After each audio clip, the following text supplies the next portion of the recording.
Bill O'Reilly, fired by Fox News after a string of sexual harassment accusations. O'Reilly got the news just after he met Pope Francis at the Vatican. That ended a more than 20-year run that began with the start of Fox News in 1996.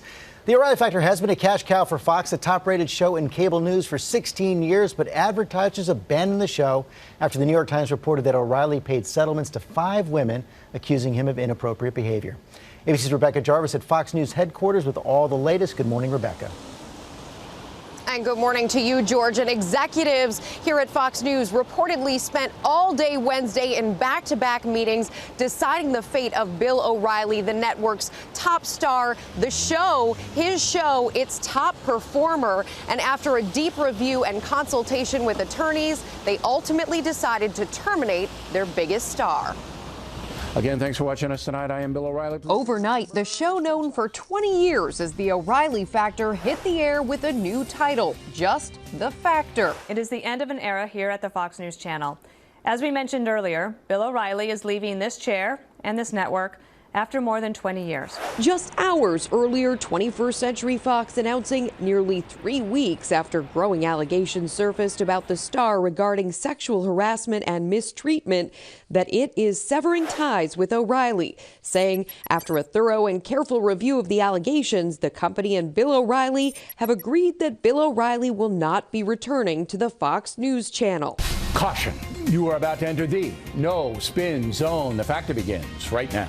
The Murdoch family, which runs Fox News, adding in an internal memo obtained by ABC News, this decision follows an extensive review done in collaboration with outside counsel.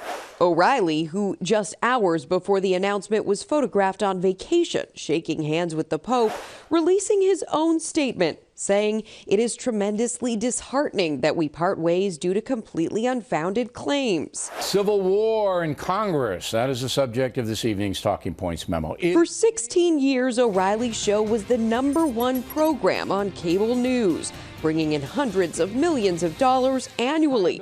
But in the last few weeks, at least 83 ad buyers dropped out. Network executives reportedly worried that more accusers might come forward if O'Reilly stayed on the air, making him a liability. They want their audience to know nothing's changing. Bill has left the building, but nothing else is going to change. And for now, Fox News has revamped its primetime lineup. Beginning Monday, Tucker Carlson will take over O'Reilly's old time spot. What we don't know at this point is how much Bill O'Reilly will leave with in severance. Many speculating this morning it could be in the ballpark of what former network boss Roger Ailes took when he departed. George, that would be in the ballpark of $40 million. A lot of payouts there from Fox. Rebecca, thanks very much. Let's talk about this now with our chief legal analyst, Dan Abrams. Reports that Rupert Murdoch was really resisting this, but in the end had no choice. Yeah, and I think that's right, because remember, this isn't about those New York Times reports. This is about what came forward after that.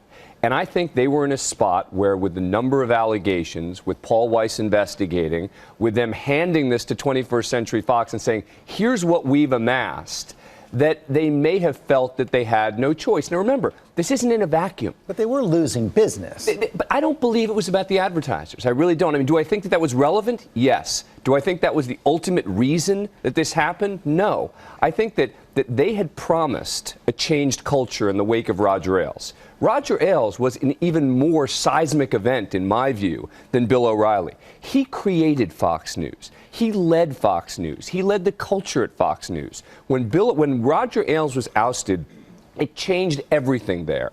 And I think that ultimately led to what we've seen here. And so you can't view Bill O'Reilly and just say, what happened to Bill O'Reilly? You have to view it in the, what happened to Bill O'Reilly after Roger Ailes. And getting rid of Bill O'Reilly does not end their legal vulnerability necessarily. Well, remember that for sexual harassment claims, you've got a 3-year statute of limitations. So anyone who believes that he or she was harassed has to bring a lawsuit within 3 years.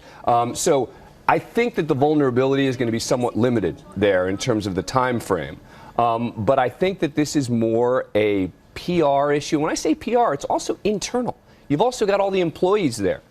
It's not just the people on the outside. It's not just the fans of the show. It's not just the activists. It's also the employees. And a real test now for Fox to see if they can survive without their stars. Their primetime alignment entirely changed. One of the things that Fox has always prided itself on is that it's not dependent on one personality. That it's the Fox brand. That we can lose someone. We can lose another person. We've still got Fox. Well, now this is the ultimate test. Because Bill O'Reilly was Fox News to a lot of people.